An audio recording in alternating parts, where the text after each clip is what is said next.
Assalamualaikum warahmatullahi wabarakatuh.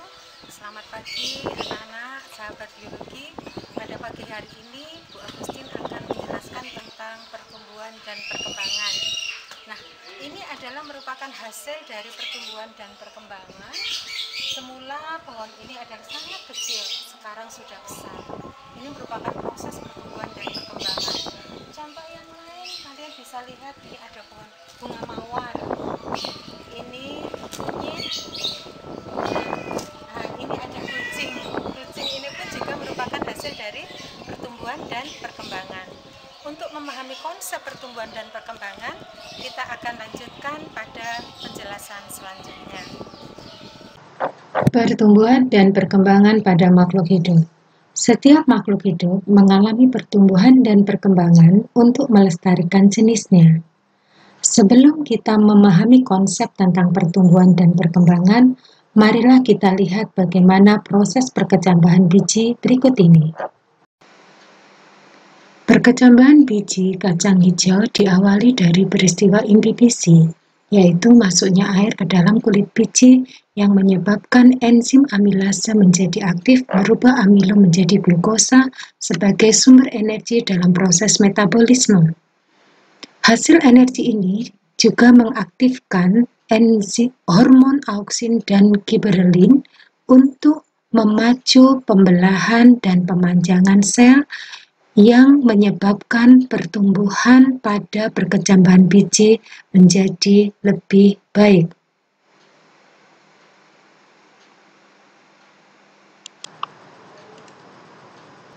Setelah kita melihat video proses perkecambahan biji kacang hijau, marilah kita coba untuk membuat definisi dari pertumbuhan dan perkembangan. Pertumbuhan adalah proses bertambahnya ukuran, jumlah, dan atau volume sel yang bersifat irreversibel dan kuantitatif. Kalau kita melihat dari proses perkecambahan biji tadi, kita jelas bisa melihat bahwa biji kacang hijau kemudian tumbuh menjadi lebih besar. Jelas beratnya menjadi lebih besar.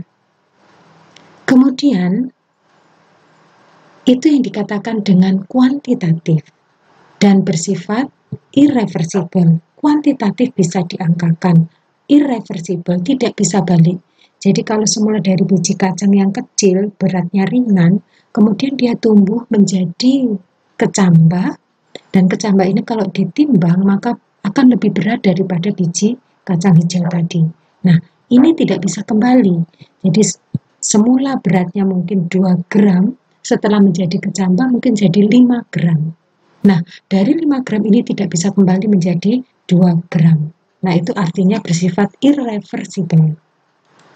Yang kedua, proses perkembangan. Perkembangan adalah proses menuju pematangan fungsi atau faal dan bersifat kualitatif dan reversibel. Kualitatif itu artinya tidak bisa diangkakan, tidak bisa dinyatakan dengan angka, tapi perubahannya itu nyata. Kalau dari proses perkecambahan biji, kita melihat bahwa dari biji kacang hijau tadi, itu tumbuh akar, tumbuh batang, dan tumbuh daun, mengalami proses organogenesis. Ini adalah merupakan proses pematangan fungsi dari jaringan pada organ penyusun tumbuhan tersebut. Jadi, pertumbuhan dan perkembangan merupakan dua proses yang berjalan secara simultan atau bersamaan, tidak terpisah. Baik, mari kita simpulkan apa perbedaan antara pertumbuhan dengan perkembangan. Pertumbuhan adalah bertambahnya ukuran seperti panjang, lebar, volume, dan massa, bersifat kuantitatif dan irreversibel, artinya tidak dapat kembali ke keadaan semula dan dapat diukur dengan menggunakan alat auxanometer kalau ini untuk mengukur pertumbuhan, kecepatan pertumbuhan tanaman.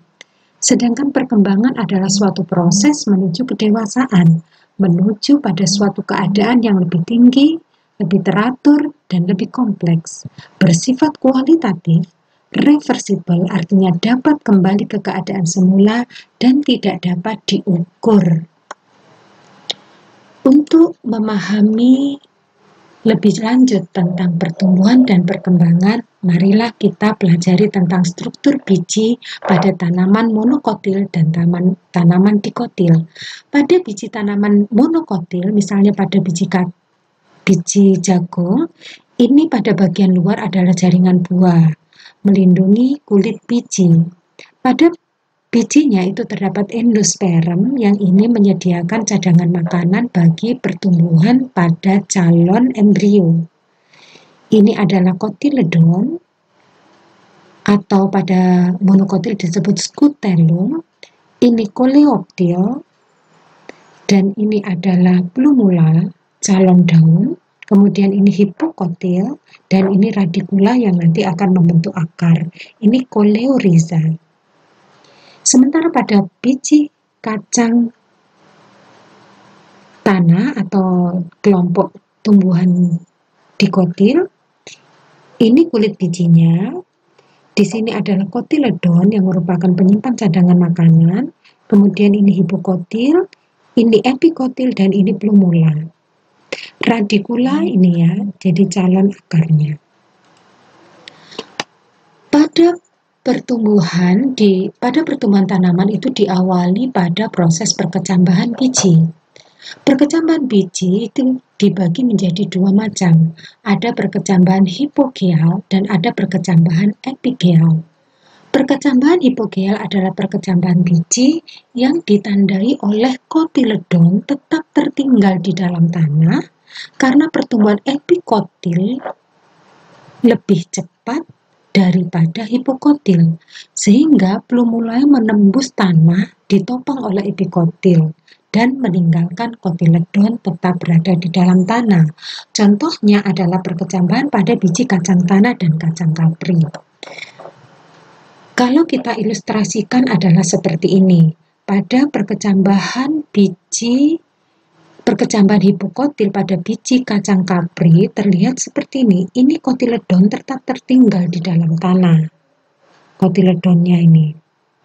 Ini adalah hipokotil dan ini epikotil. Nah, kotiledon tetap tertinggal di dalam tanah. Sementara pada perkecambahan epigeal, itu adalah perkecambahan biji yang ditandai oleh terangkatnya kotiledon ke atas permukaan tanah disebabkan karena pertumbuhan hipokotil lebih cepat daripada epikotil. Contohnya pada perkecambahan pada biji buncis dan jarak. Kalau diilustrasikan pada gambar ini, mari kita lihat pada yang paling besar ini. Ini adalah hipokotil. Pertumbuhan hipokotil lebih cepat sehingga dia mengangkat kotiledon menembus permukaan tanah. Dan sementara ini epikotil. Jadi pertumbuhan hipokotil lebih cepat daripada epikotilnya. Untuk memperjelas pemahaman kalian, Ibu akan tayangkan video berikut ini tentang pertumbuhan epigeal. Perkecambahan biji kacang hijau diawali dari peristiwa imbibisi, yaitu masuknya air ke dalam kulit biji yang menyebabkan enzim amilase menjadi aktif merubah amilo menjadi glukosa sebagai sumber energi dalam proses metabolisme. Hasil energi ini juga mengaktifkan enzim hormon auksin dan giberelin untuk memacu pembelahan dan pemanjangan sel yang menyebabkan pertumbuhan pada perkecambahan biji menjadi lebih baik.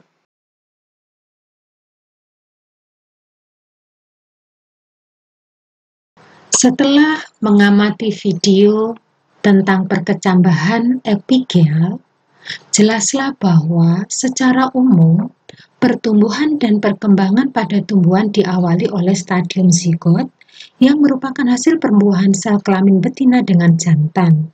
Pembelahan zigot menghasilkan jaringan meristem yang akan terus membelah dan mengalami diferensiasi.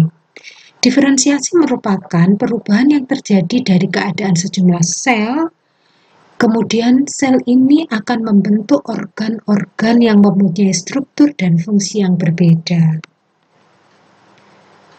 Terdapat dua macam pertumbuhan, yaitu pertumbuhan primer dan pertumbuhan sekunder. Pertumbuhan primer adalah pertumbuhan yang terjadi sebagai hasil pembelahan sel-sel jaringan meristem primer, berlangsung pada embrio, ujung akar, dan ujung batang. Pada embrio memiliki 3 bagian penting sebelum dia melakukan proses pembelahan, yaitu tunas embrionik yang nanti akan membentuk batang dan daun. Jadi tunas embrionik adalah calon batang dan calon daun. Akar embrionik adalah calon akar, dan kotiledon itu nanti adalah yang mensuplai makanan pada tahap awal sebelum tumbuhan mampu membentuk daun untuk melakukan fotosintesis. Jaringan embrional yang ada pada biji merupakan jaringan meristem. Jaringan meristem yang lain, yaitu jaringan meristem primer, selain pada jaringan embrional, juga terdapat pada ujung akar dan pada ujung batang. Baik pada jaringan ujung akar, ini adalah akar kalau dipotong secara membujur, dilihat di bawah mikroskop, ini kumpulan sel-sel jaringan meristem primer pada ujung akar. Dan ini adalah kumpulan sel-sel jaringan meristem primer pada ujung batang, yang bisa kita kelompokkan atau kita bagi menjadi 3 zona. Yang pertama adalah zona meristematis atau daerah pembelahan, di mana sel-selnya adalah seragam, bersifat meristematis, selnya muda, berdinding sel tipis, dan kaya akan protoplasma.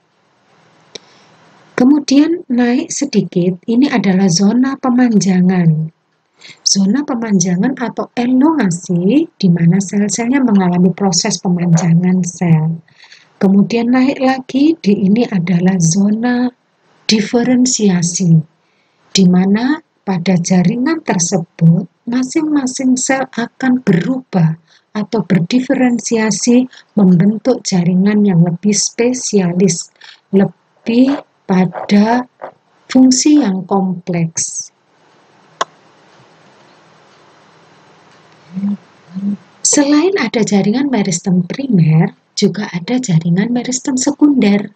Jaringan meristem sekunder itu merupakan jaringan permanen, tetapi dia bersifat meristematis kembali. Jadi dia merupakan aktivitas sel-sel meristem sekunder yang terdiri dari kambium dan kambium gabus. Kalau pada gimnospermae dan tumbuhan dikotil, gimnospermae pada batang terletak antara jaringan xilem dengan jaringan phloem. Ini adalah kambium.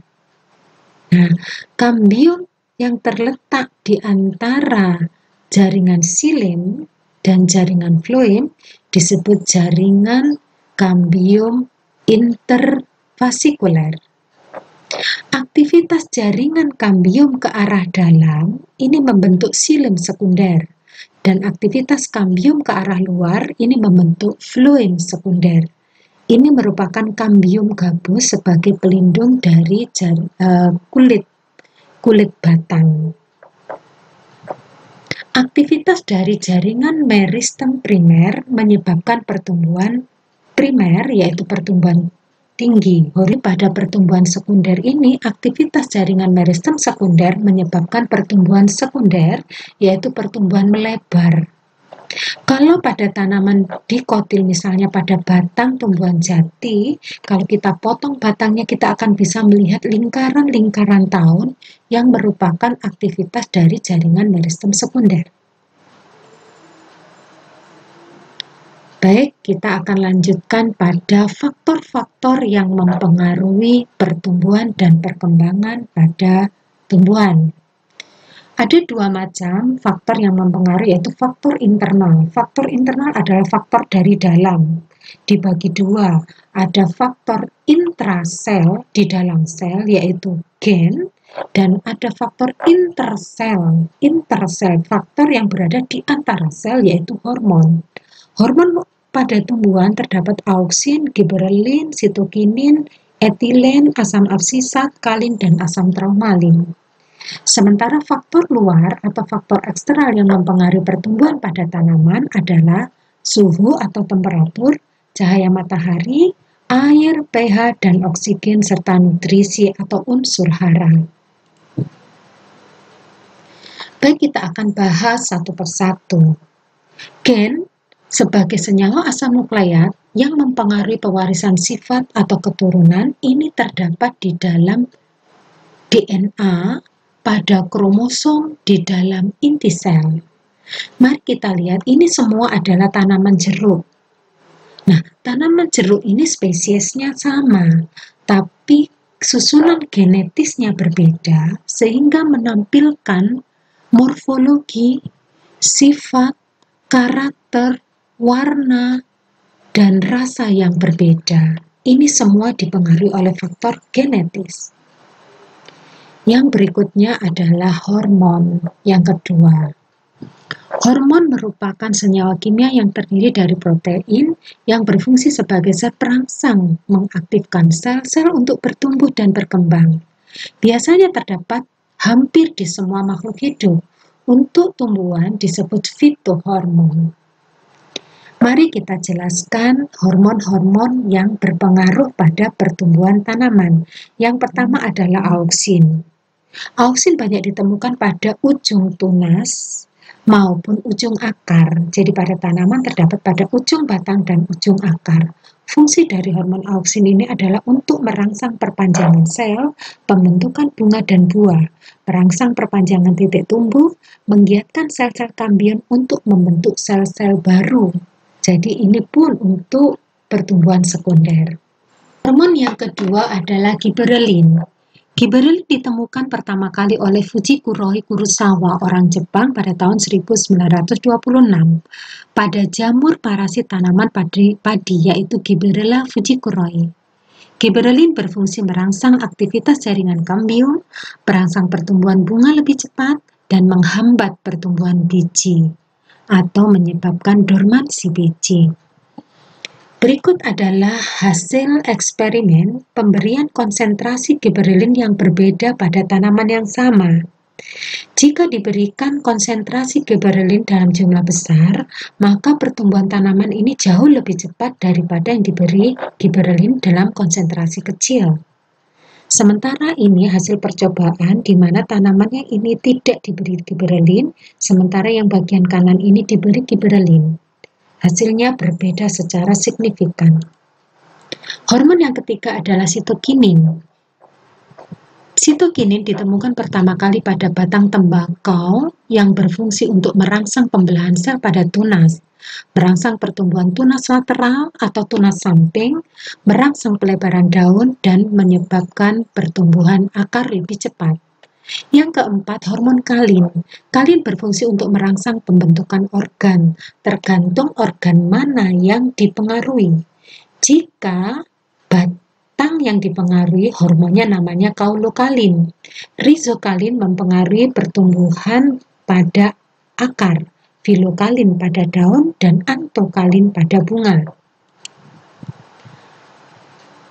Yang keempat adalah asam absisat. Hormon yang berfungsi untuk menghambat pertumbuhan tanaman dengan cara memperlambat metabolisme tanaman. Melalui proses dormansi tumbuhan seperti dengan cara menggugurkan daun dan memperlambat metabolisme tumbuhan, berperan pada saat lingkungan tidak menguntungkan seperti pada musim kemarau atau musim dingin. Pada tanaman tertentu, misalnya jati, dengan menggugurkan daun dalam kondisi meranggas ini untuk mempertahankan kehidupannya. Karena ketika musim kemarau tidak ada air, sementara panas sangat menyengat, ketika daunnya banyak digugurkan, ini berfungsi untuk mengurangi penguapan, sehingga tanaman ini bertahan untuk hidup. Yang berikutnya adalah asam traumalin, dari katanya trauma, berarti luka. Jadi hormon asam traumalin ini berfungsi untuk memperbaiki perlukaan yang terjadi pada tumbuhan dengan membentuk jaringan kalus. Jaringan kalus itu jaringan yang tidak beraturan. Jaringan kalus inilah yang akan menutup luka tersebut sehingga tumbuhan tidak akan mati, tetapi memperbaiki diri dengan jaringan yang baru. Kemampuan tanaman untuk memperbaiki bagian tubuhnya yang terluka disebut restitusi atau regenerasi. Hormon berikutnya adalah gas etilen. Gas etilen merupakan hormon yang berfungsi untuk mempercepat pematangan buah dan memperkuat batang, dapat berinteraksi dengan hormon lain dan memiliki fungsi yang khusus. Seperti berinteraksi dengan hormon auksin, maka akan dapat memacu proses perbungaan pada tanaman nanas dan mangga. Saat berinteraksi dengan hormon giberelin, maka dapat mengatur perbandingan antara bunga jantan dan bunga betina pada tumbuhan monoecious, tumbuhan berumah satu. Dan pada para penjual buah biasanya sering sekali menggunakan gas etilen yang orang awam menyebutnya sebagai karbid untuk mempercepat proses pematangan buah. Hormon yang berikutnya adalah dormin, merupakan hormon yang berfungsi mengatur proses pengguguran daun pada tanaman semak atau tumbuhan berkayu. Cara kerja hormon ini bertolak belakang dengan hormon giberelin dan sitokinin. Jadi hormon dormin ini berfungsi untuk menggugurkan daun. Sekarang kita masuk pada faktor luar yang mempengaruhi pertumbuhan dan perkembangan. Di antaranya adalah vitamin. Di sini ada riboflavin, vitamin B12, kemudian vitamin C adalah asam askorbat, tiamin vitamin B1, dan vitamin B6 adalah piridoxin. Juga ada asam nikotin. Vitamin ini mempengaruhi kerja dari enzim. Dia bertindak sebagai kofaktor, yaitu komponen non-protein pengaktif enzim. Jadi proses metabolisme pada organisme itu akan menjadi lebih cepat ketika ada vitamin, ketika ditambahkan kofaktor. Faktor eksternal yang lain adalah temperatur atau suhu. Temperatur ini mempengaruhi proses respirasi atau pernafasan dan mempengaruhi transpirasi atau penguapan yang terjadi pada tumbuhan dan proses fotosintesis. Yang kedua adalah cahaya. Cahaya diperlukan pada proses fotosintesis. Cahaya matahari juga mempengaruhi pertumbuhan. Jika cahaya kurang akan mengalami etiolasi. Jika cukup akan tumbuh normal. Mari kita lihat pada gambar berikut ini. Ini adalah contoh tanaman yang mengalami etiolasi. Etiolasi adalah pertumbuhan cepat di tempat gelap disebabkan karena tidak terjadinya fotosintesis pada tanaman saat dia melakukan perkecambahan biji. Dia memang cepat tumbuh, panjang, karena di sana hormon auksinnya tidak mengalami gangguan. Hormon auksin akan memacu pembelahan sel, sehingga proses pertumbuhan menjadi sangat cepat. Tetapi, kecepatannya itu menjadi terhambat atau sangat tergantung pada jumlah cadangan makanan pada kotiledon. Jika cadangan makanan pada kotiledon itu sudah habis, maka tumbuhan ini pun akan mati. Karena dia tidak mampu melakukan fotosintesis karena tidak ada cahaya. Beda dengan tanaman yang diletakkan pada tempat yang terkena cahaya ketika proses perkecambahan biji. Memang pertumbuhannya lambat, tapi pertumbuhannya itu normal dan sehat. Di sini terlihat bahwa daunnya itu hijau karena dia mampu melakukan proses fotosintesis. Klorofilnya sempurna melakukan fungsinya. Berikutnya adalah fotoperiodisme pada tumbuhan berdasarkan lama penyinaran. Ada short day plant, berbunga jika lama pencahayaannya lebih pendek dari masa gelapnya, contohnya aster, krisan, dan dahlia. Long day plant, tanaman yang berbunga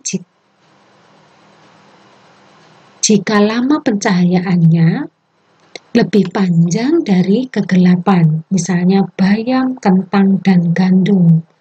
Yang ketiga adalah natural day plant, tidak terpengaruh oleh lama periode penyinaran, misalnya bunga matahari, kapas, dan mawar. Air sangat berfungsi utama pada proses pertumbuhan tanaman. Selain sebagai pelarut universal, air juga menentukan laju fotosintesis, mengatur tekanan turgor sebagai transportasi unsur hara, dan mengedarkan hasil fotosintesis. Jadi air itu sangat vital fungsinya bagi pertumbuhan tanaman. pH tanah, pH adalah derajat keasaman suatu zat. Nah, pH tanah sangat berpengaruh pada pertumbuhan tanaman. pH tanaman yang normal adalah pada pH netral antara 6,8 sampai 7,2. Semakin kecil nilai pH, maka semakin asam, dan semakin tinggi nilai pH, maka semakin basa. Oksigen. Tanah sekitar akan memerlukan aerasi yang bagus untuk mendapatkan oksigen yang cukup. Oksigen yang cukup meningkatkan respirasi akar menjadi sangat bagus. Tanaman pun butuh nutrisi. Ada unsur hara makro jika diperlukan dalam jumlah besar, yaitu karbon, hidrogen, oksigen, nitrogen, sulfur, fosfor, kalium, dan magnesium. Dan ada unsur hara mikro jika diperlukan dalam jumlah kecil tapi wajib hukumnya, yaitu zat besi, kuprum, zinkon, molibdenum, bron, dan klor. Itu tadi pertumbuhan dan perkembangan pada tanaman.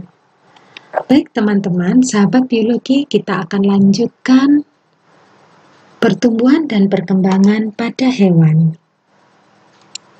Pertumbuhan dan perkembangan pada hewan kita kelompokkan menjadi 2 tahap, yaitu tahap embrional dan tahap pasca embrional. Pada tahap embrio, kita bagi menjadi 4 fase atau 4 tahap, yaitu fase morula, blastula, gastrula, dan diferensiasi serta organogenesis. Sementara tahap pasca embrionik adalah fase regenerasi dan metamorfosis. Pada fase morula, itu adalah fase setelah sel telur dibuai oleh sperma membentuk zigot. Pada fase morula itu ditandai oleh terbentuknya 8 sel. Seperti ini. Kemudian sel-sel ini akan terus membelah, masuklah fase blastula. Jumlah sel-sel pada fase morula itu akan terus membelah dalam jumlah sel yang sangat banyak. Kemudian masuk pada fase blastula, di mana kumpulan sel itu kemudian membentuk rongga di dalamnya. Nah, rongga di dalamnya ini namanya blastosul. Jadi, kumpulan selnya sudah banyak, di dalamnya ada rongganya.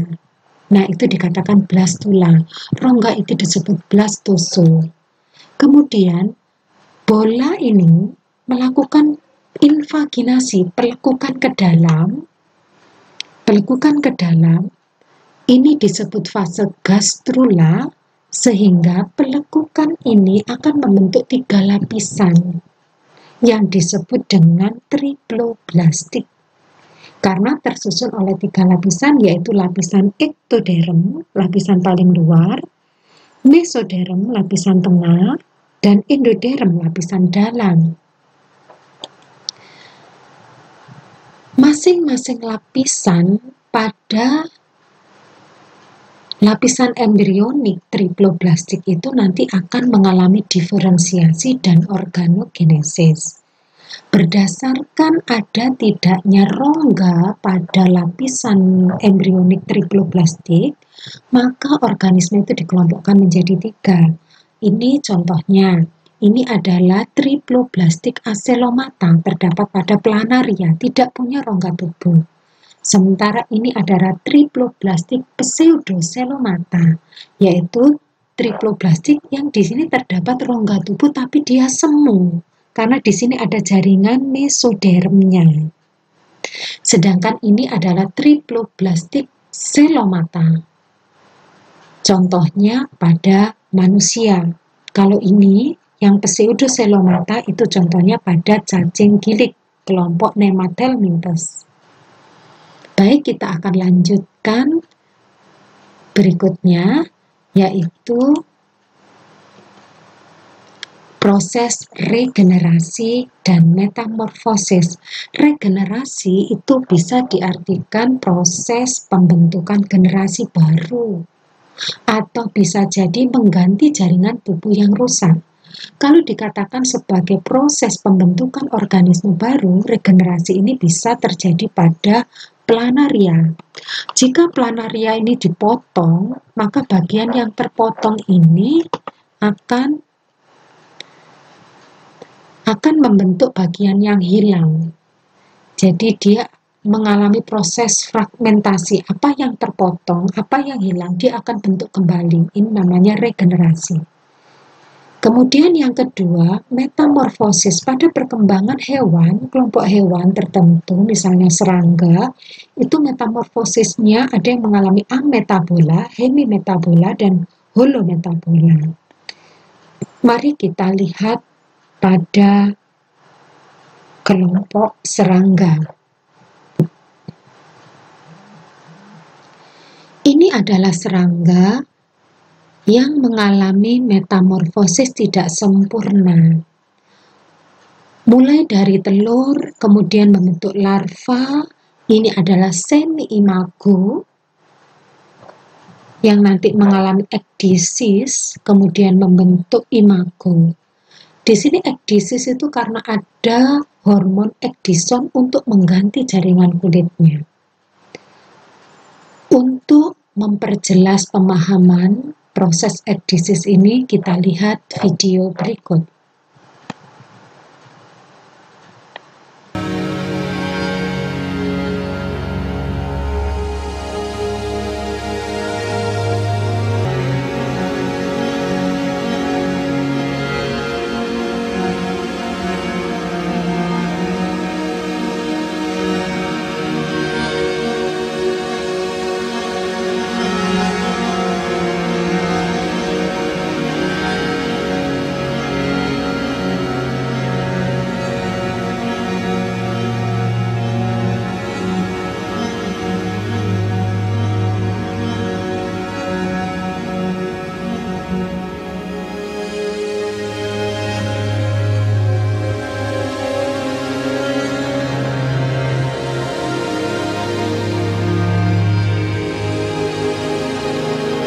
Setelah kita melihat video tentang proses metamorfosis tidak sempurna pada kumbang, terjadinya proses ekdisis, kita juga akan melihat metamorfosis pada kupu-kupu. Ini adalah metamorfosis sempurna.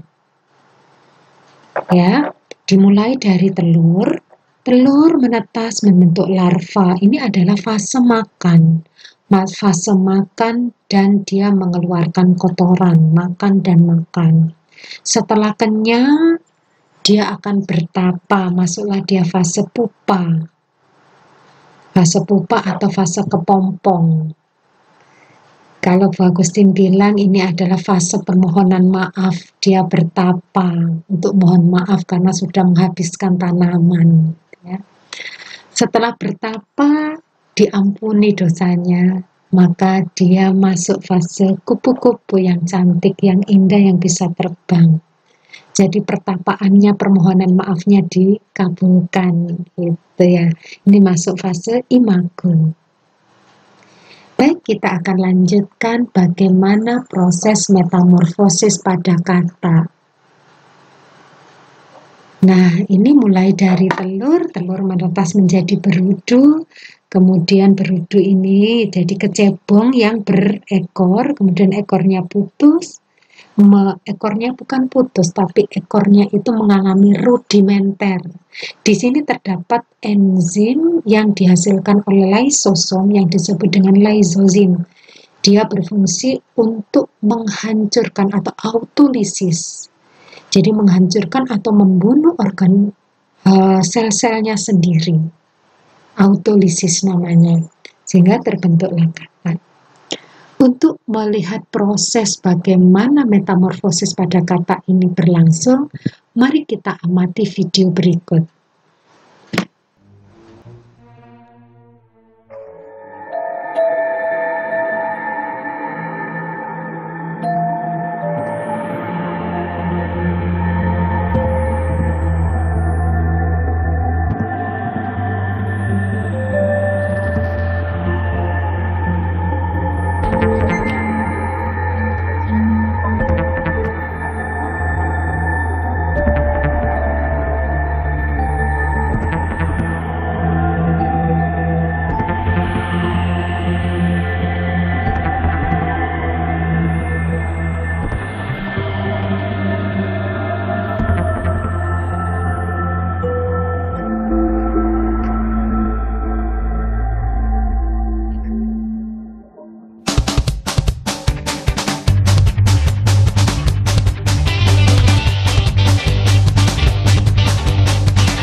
Selanjutnya, kita akan lihat bagaimana pertumbuhan dan perkembangan pada manusia. Terutama, kita mau bahas tentang proses perkembangan janin. Diawali dari proses bertemunya sel telur dengan sperma yang disebut dengan fertilisasi membentuk zigot. Zigot tumbuh menjadi embrio melalui tahapan morula, blastula, gastrula, dan terbentuklah jaringan embrional. Jaringan embrional ini dikatakan sebagai jaringan stem cell. Yang ini berdasarkan teknologi yang sekarang, stem cell ini mampu kita bentuk menjadi jaringan apa saja tergantung pada nutrisi yang kita berikan. Nanti kita akan bahas pada bioteknologi. Mari kita lanjutkan saja. Nah, proses fertilisasi membentuk zigot, zigot tumbuh menjadi morula, morula akan menjadi blastula 16 sel, dan ini sudah mulai jadi embrio, perkembangan gastrula. Nah, ini adalah embrio yang tadi terdiri dari 3 lapisan, ektoderm, mesoderm, dan endoderm. Pada jaringan triploblastik embrio manusia, ektoderm ini akan membentuk lapisan epidermis, rambut, kelenjar minyak, kelenjar keringat, dan sistem saraf. Sementara pada jaringan mesoderm pada tengah itu akan membentuk tulang, jaringan ikat, otot, sistem peredaran darah, sistem ekskresi, dan sistem reproduksi. Sementara jaringan endoderm akan membentuk jaringan epitel pencernaan, respirasi, pankreas, dan hati serta kelenjar gondok. Selanjutnya, ini adalah embrio. Perkembangan embrio mulai dari 6 minggu, 8 minggu, dan 14 minggu. Sampai terbentuklah janin yang siap untuk dilahirkan. Untuk memperjelas proses perkembangan embrio sampai pada janin siap untuk dilahirkan, marilah kita lihat video berikut ini. Sesaat setelah terbentuknya zigot, maka zigot berubah menjadi morula, blastula, dan gastrula. Gastrula ini akan menuju ke rahim, dinding rahim. Proses perkembangan selanjutnya adalah dia akan keluar dan membentuk bersatu dengan dinding rahim membentuk plasenta. Mulailah terbentuk proses organogenesis.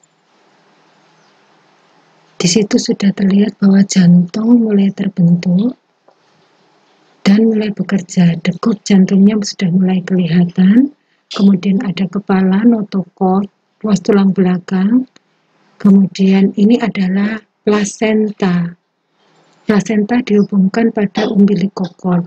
Di situ ada jari-jari sudah mulai nampak, hidung, wajahnya sudah kelihatan, dan jari-jari pada kaki. Sahabat biologi, pertumbuhan dan perkembangan pada kelompok makhluk hidup telah tuntas kita jelaskan. Kita sudah pelajari bersama. Mulai dari perkecambahan biji, jaringan meristem pada tumbuhan, perkembangan dan pertumbuhan tumbuhan pada hewan maupun pada manusia. Baik, mari kita simpulkan apa yang sudah kita pelajari pada pagi hari ini.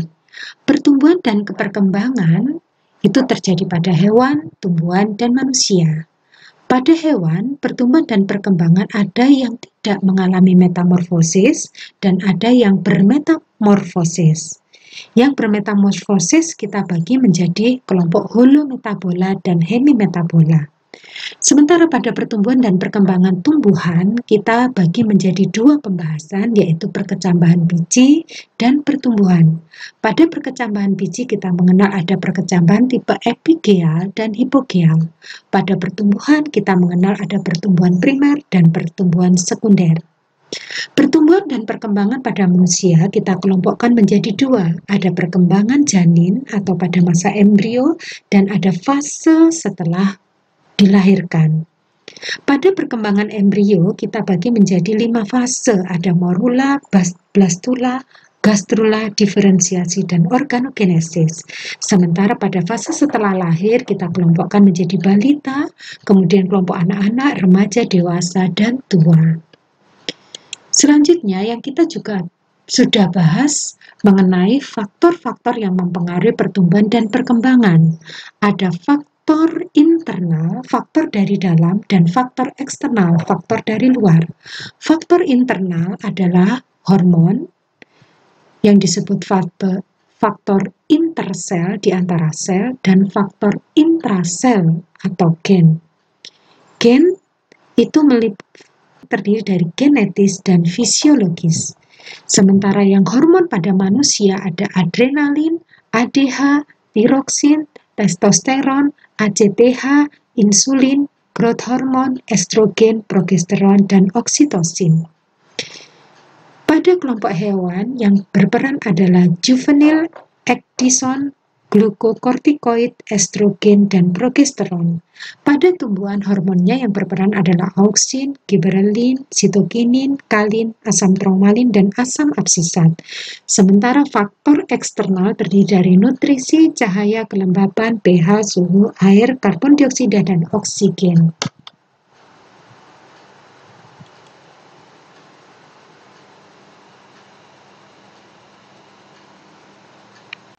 Tadi kita sudah mengikuti penjelasan tentang konsep pertumbuhan dan perkembangan.